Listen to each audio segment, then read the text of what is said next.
Of group 19, and I'll be giving you a walkthrough of how the Android code works for assignment 3 and how the model is trained, tested, as well as the data is gathered and the graphs are plotted. So as soon as your application is open, this is the page which is shown. Upon clicking on train walking, train running, or train jumping, you'll be provided with the get data button. Upon clicking of get data button, 5 seconds of accelerometer where sensors data is stored as a single record, which is saved in the SQLite database. So the SQLite database can be seen in Android data CSE 535 assignment 3 folder. Here the SQLite database will be created.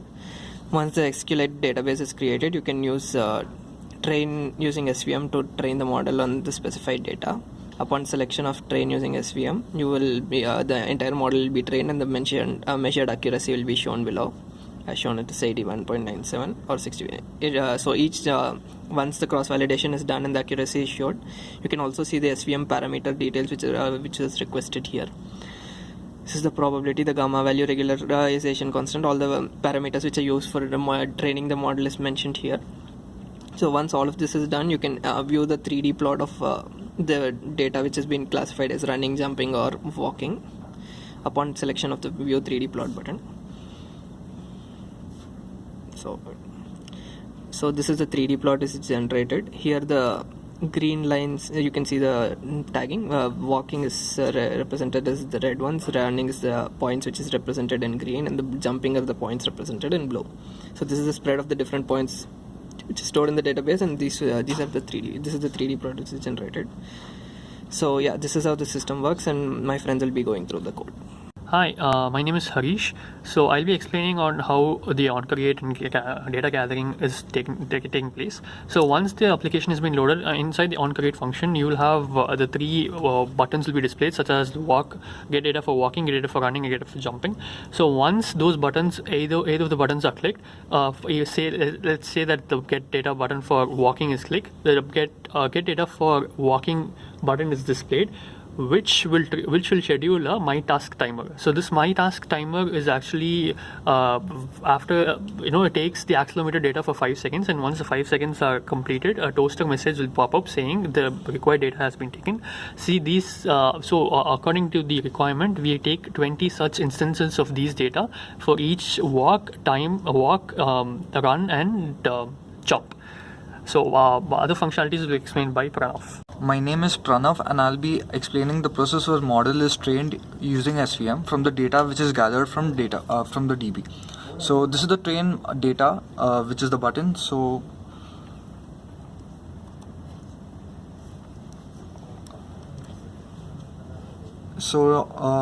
we train the model here.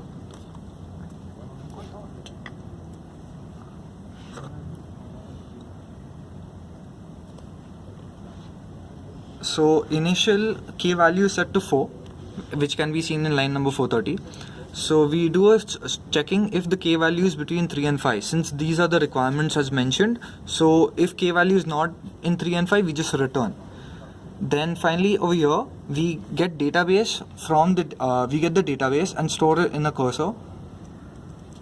Ahead problem x, we have made a variable named problem x. It stores all the data that is available.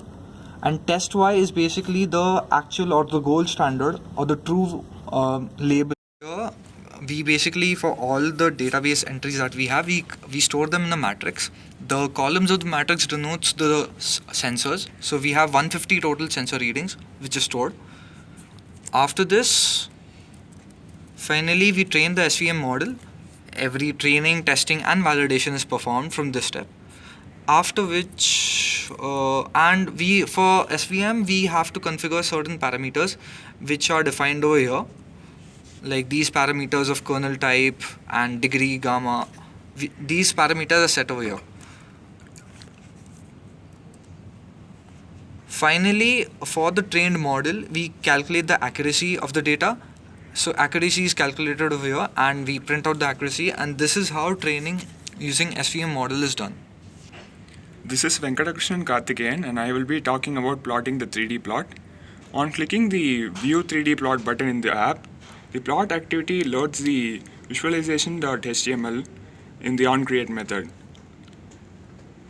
In visualization.html, jQuery and Plotly are imported, and the data file is loaded, data CSV file is loaded, and the data is read as trace1, trace2, and trace3 with the 3 parameters x, y, and z. And finally, Plotly plots the 3D plot with mydiv data and layout.